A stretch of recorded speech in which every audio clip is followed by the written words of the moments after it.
Hello everyone, good day. My name is Princess Cassandra Pimentel, a nursing student of National University in Nordo. And in this video, I am going to discuss my disaster and emergency preparedness plan. So let's start. So the topics to discuss are first, the background study of the area. Number 2, the nearby emergency services. Number 3, the identified hazards. Next is the vulnerable members, the inventory, the floor path, and last is the evacuation plan. So let's discuss first the background study of the area. So here is the common disasters na nararanasan namin sa lugar namin. So the common disaster is flood. So low-lying area yung lugar namin and no flood canal. So kapag umulan ng malakas, naiipon kaagad yung tubig. And dahil walang canal dun sa amin, na-stuck na lang yung tubig dun sa lugar namin. And then, malapit yung bahay namin sa river. Actually, 2.5 kilometer lang siya. So kapag umulan ng malakas at napuno yung river, bumabaha na rin sa lugar namin. Then let's go to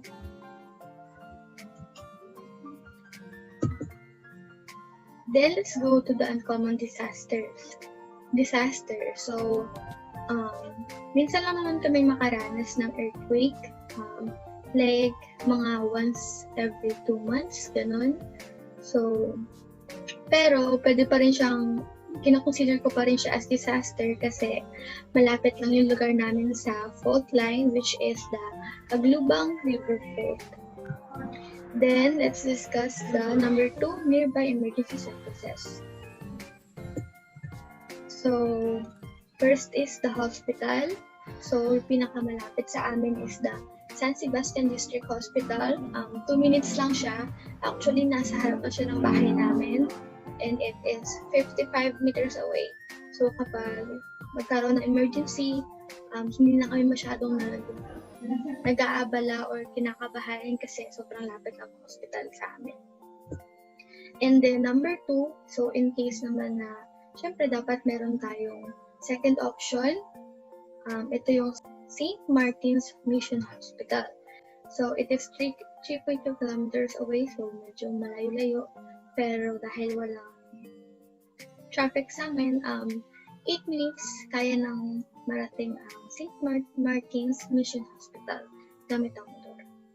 Then, health center naman tayo.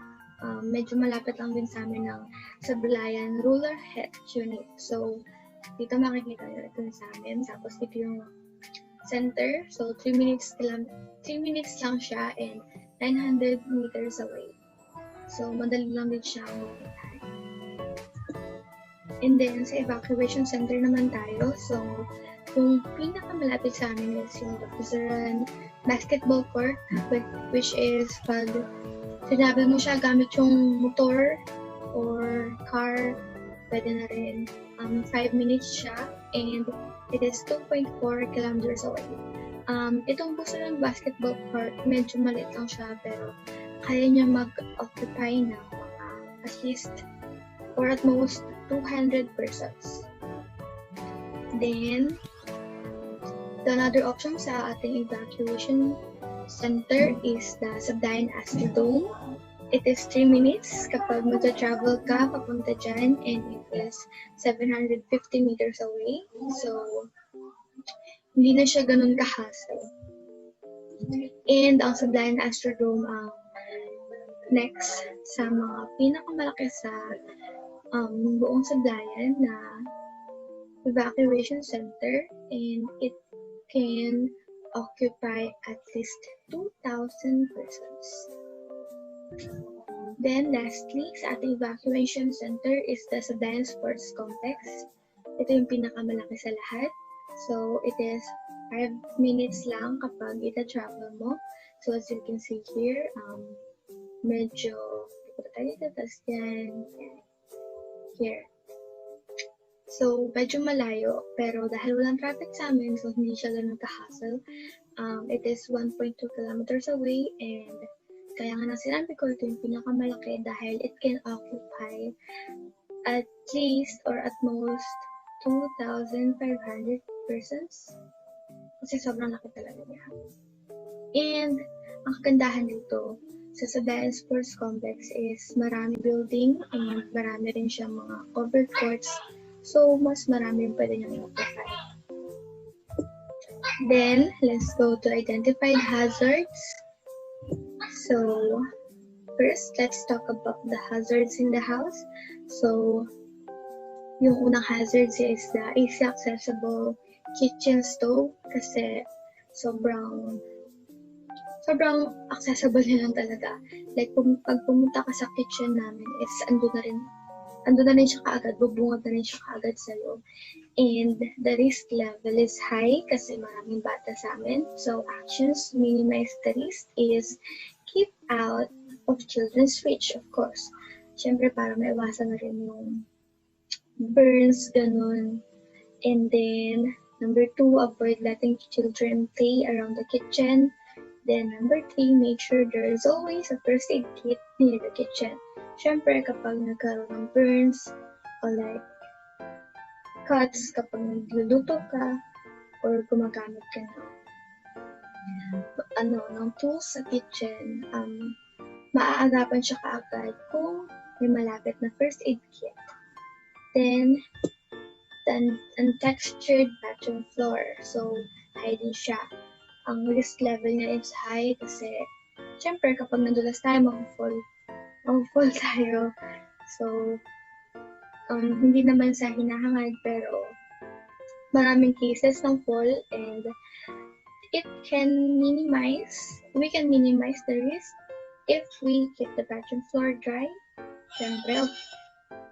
Syempre, para maiwasan yung pagkadulas, dapat laging tuloy yung sahig.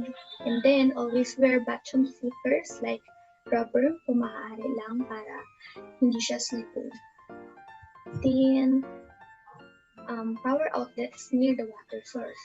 Siyempre, kailangan gumagamit din kasi kami ng mga electric water heater, ganun, rice cooker, and hindi natin maiwasang hindi gumamit ng water kapag nasa kitchen tayo. So, the risk level is high. So, the action to minimize the risk is keep the water away from the water power outlets as much as possible. Then, the number 2, always check the leaks. Always check for leaks. Then, number 3, stay alert to smell of burning rubber.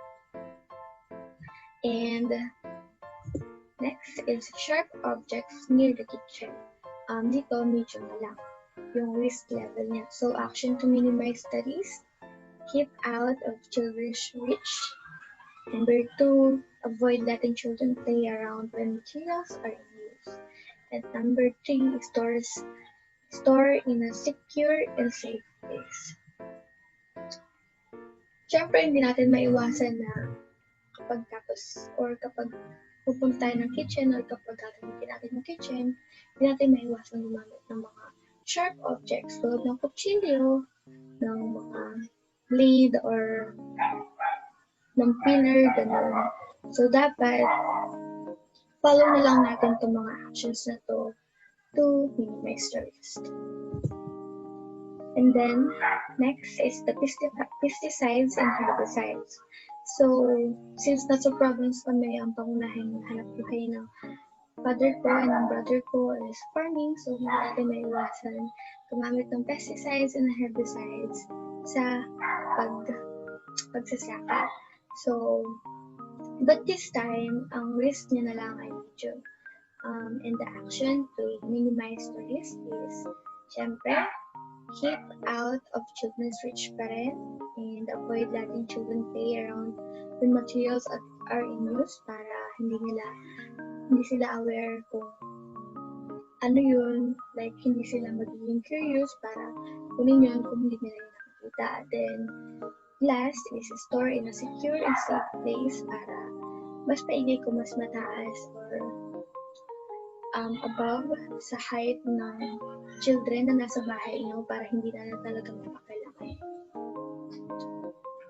Then, small toys. Risk level is medium. Ito yung like mga marbles or yung mga sa Lego, ganun.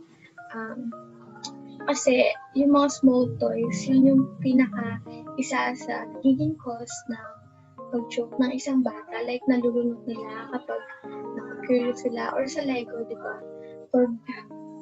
Pag magkadikit yung dalawang Lego, tapos yung iba minsan, di ba, kakagatin parang hiwalay sila gano'n. Kadalasan ng mga bata is nati-choke sa gano'n. Pero sa amin, wala pa namang mangyayaring gano'n, so medium lang yung risk level niya. But to minimize the risk, keep out of reach of children pa rin. Especially 1 to 3 years old kasi hindi pa nila alam kung para saan ba talaga yung toy. Minsan kasi naisip nila na pagkain din. Then, last is don't let small children play with it alone. So, dapat may bantay pa rin para maiwasan yung risk. Or chances na marunok nila yung maliit na laruan. Then, the sliding windows. Since sliding windows yung bintana sa bahay namin, yung type ng bintana sa bahay namin, nilagay ko pa rin siya sa hazard in the house.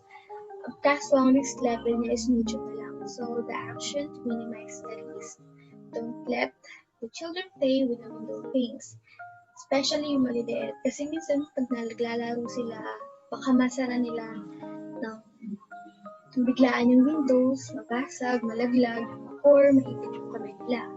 Then, avoid using too much pressure in cleaning, opening, or closing the windows. Like I said kanina, kapag nasobrahan sa pressure, baka malaglag yung salamin, mabasag, and baka may magkasugat, ganun, mag-cause pa na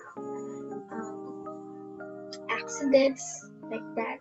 Then, lastly, inspect for minor cracks, damage, and sharp objects. Then, let's go to the dogs, cats, and rabbits. So, pet lovers kami. But the risk is low na lang kasi maayos naman namin na pet yung mga alaga namin. Like, domesticate na sila doon. So, hindi na sila ilang sa hayop. But to minimize the risk, we should also brief the visitors if they might have an allergy to fur. Siyempre, hindi natin maiwasan yun na magkaroon ng allergy ng isang tao. And lastly, don't let the children be aggressive when petting the animals to minimize the chances of attack. Hindi pa rin naman natin masasabi na mabait talaga or straight na mabait yung mga alaga natin. Siyempre, nandun pa rin yung instinct nila bilang hayop na kapag may isang tao or isang bagay na aggressive sa kanila, ang defense mechanism nun is depensahan yung sarili nila. So, yun. Bantayan pa rin natin yung mga magiging bisita natin or yung mga members natin sa bahay, lalo na yung mga children, kapag malapit sila sa ating pet. Then, let's go to the hazards outside the house. So, first on the line is the cars and motorcycles on the road. So, hindi man masyadong malapit yung bahay namin sa main road, pero harap ng bahay namin road.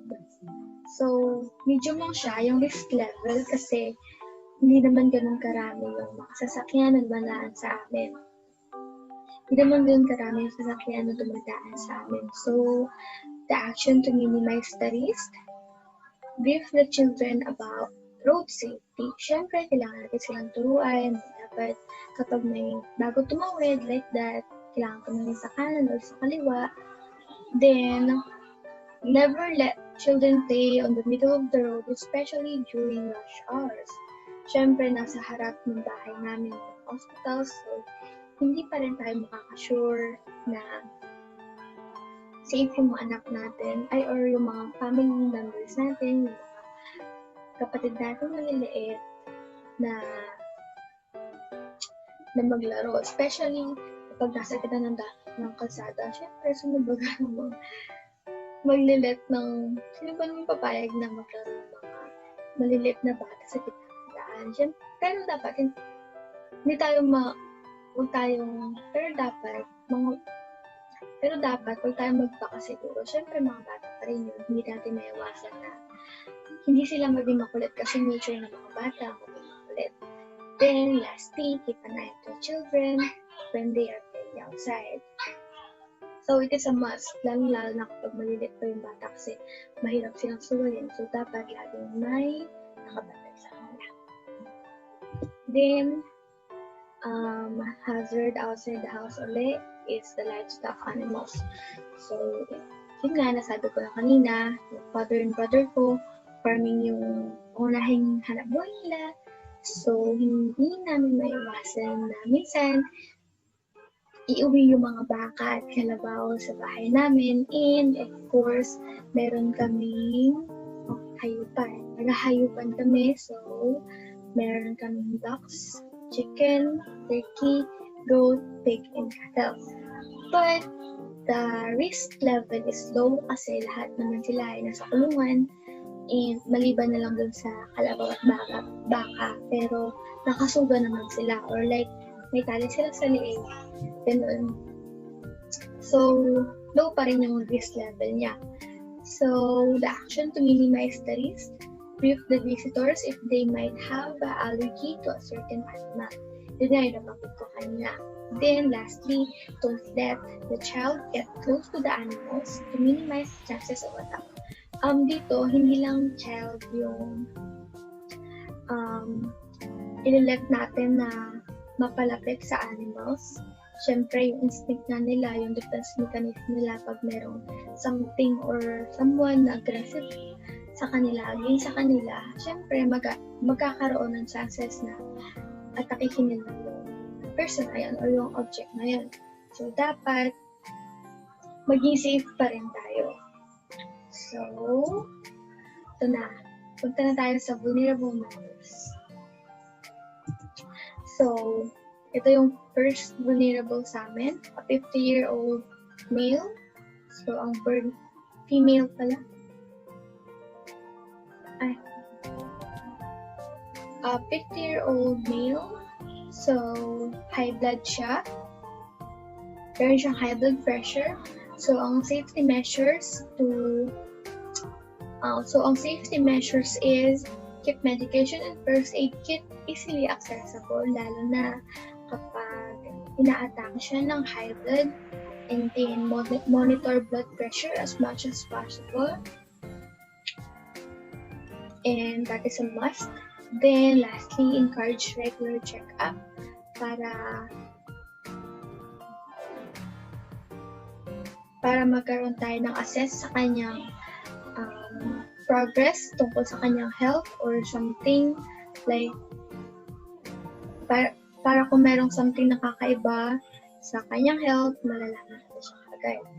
Then, a 50-year-old female, so meron siyang urinary tract infection and COPD. So, ang safety measures ay ganun pa rin sa kanina, keep medication and first aid kit easily accessible since itong 50-year-old female natin is nagme-maintenance siya, so kailangan laging easily accessible yung kanyang medication. Then, ganun ulit sa kanina, monitor vitals as much as possible, lalo na kapag ina-atake siya ng UTI, kasi hindi natin may iwasan yun. And ganun din sa COPD. Then, of course, encourage regular check-up para matrack natin or matrace natin yung improvement or kung meron man something nakakaiba, malalaman natin siya kaagad and malalaman siya kaagad. Then, next is the 24-year-old female. So, vulnerable siya sa grass allergy and tulad pa rin ng kanina, keep medications and first aid kit easily accessible, lalo na kapag nagkaroon siya ng allergy. Kasi hindi natin maiwasan yun at lalo na problem sa amin. So, maraming damo, ganun. Then, monitor vitals pa rin as much as possible, lalo na kapag mataas siya ng kanyang allergy. And then, encourage regular checkup. And then, And then, we have a 11-year-old male, which is vulnerable siya kasi siya ay isang obese. So, keep medication and first aid kit easily accessible pa rin. This is an option lang kasi hindi pa siya talaga nag-take ng any medication kasi as much as possible, iniiwasan namin na masana yung katawan niya sa gamot. So, kasi bata pa siya. So, next na lang is monitor vitals as much as possible in case na atakihin siya ng high blood, ganun, or magkaroon siya ng injuries, lalo na sa balance and coordination kasi obese siya. So, encourage regular check-up pa rin if merong option sa kalagayan niya, sa health condition niya, and encourage regular exercise and dietary changes. It is a must para ma-overcome yung obesity. And lastly is calculate BMI regularly since meron naman na akong background sa pag-calculate ng BMI. Ginagawa ko to every week para ma-monitor namin yung kanyang weight and yung BMI na rin. So, para masabi natin kung dapat ba siyang mag-diet na or magbawas na ng high-calorie intake. Then, lastly is a 2-month-old baby. So, vulnerable siya kasi he requires all-around attention.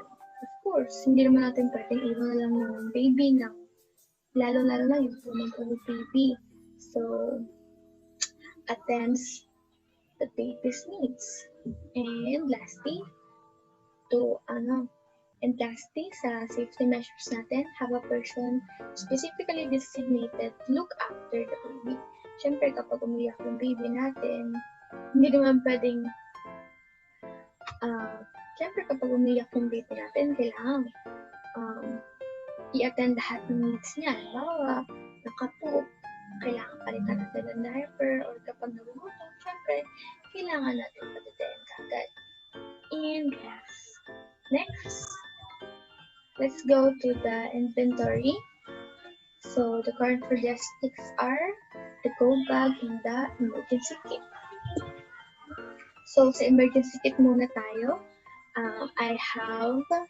We have in our house 1 trauma kit.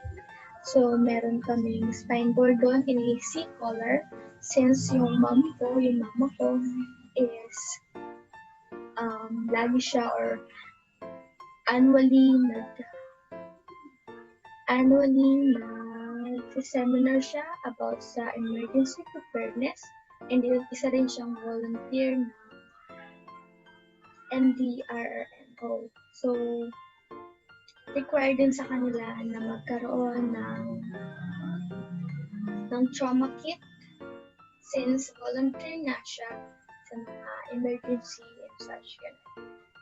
Then, we have a 2 gasoline generator. So, this 2 gasoline generator is lagi namin ginagamit sa bahay kasi laging bawal sa Mindoro. Dati isa lang siya, and dahil need namin yung kuryente, bawal kami mawalan dahil may baby na kami, bumili pa kami ng isa para sa options, ay para sa, syempre, mas maraming option, mas maganda. And then, 3-way radios, connected na to sa mga emergency services, so madali na lang siyang i-access. And then, 4 pieces of first aid kit, meron sa kitchen, isa, meron sa living room, then isa sa master's bedroom, tapos isa dun sa kwarto sa room ng aming baby. Then, meron din kaming isang extra cellular cellphone, meron kaming 2 flashlight batteries, ito nakatabi lang talaga. then, meron kami 2 blankets. Ito ay nakalagay lang sa go bag namin. And meron kami 3 high-capacity power bank. Siyempre, hindi natin maiwasan kapag nagkaroon ng calamities, magba-brown out. So, kailangan natin ng another source of electricity. Number 3 is extra cash. Hindi natin maiwasan gumastos kapag may emergency. Number 4, we have 4 non-perishable noodles, 4 small first aid kits sa go bag natin. Then, 5 identification cards, 5 set of clothes, tagi-isa kami, 1 liter of water, so bali 6 liter of water to, 7 toiletries like sanitary napkins, shampoos, sabon, mga ganun. And then we have 8 pieces of canned goods. It is good for 2 days, ganun. Then here is the picture of my go bag and its contents. As you can see, meron tayong toiletries dito, set of clothes, yung first aid kit natin, the blankets, the non-perishable goods, cell phone, and marami pang iba. So here's the go bag.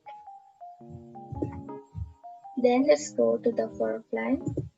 So here is our house floor plan. So here's the kitchen, the dining, living, and that's it. So the house is cake route.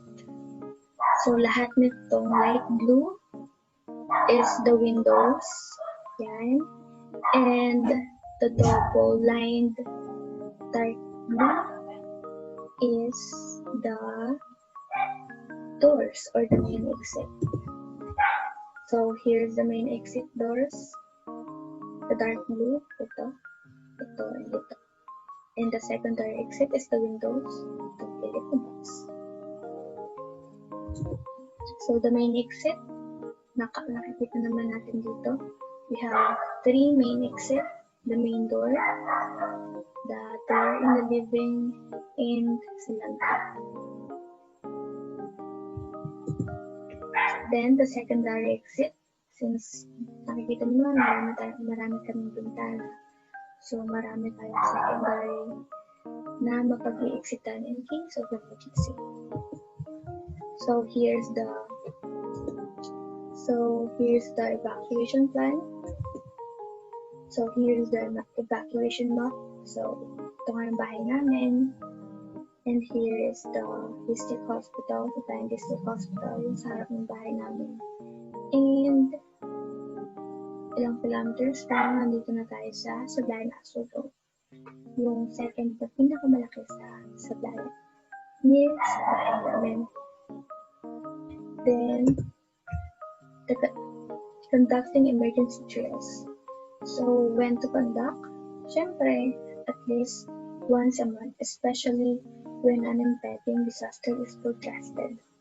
Then, conduct a monthly inspection of the inventory and test equipment or test the emergency equipment. Siyempre, kailangan lahat ng emergency kit or emergency materials na gagamitin natin ay dapat gumagana para mapakinabangan natin siya during emergency.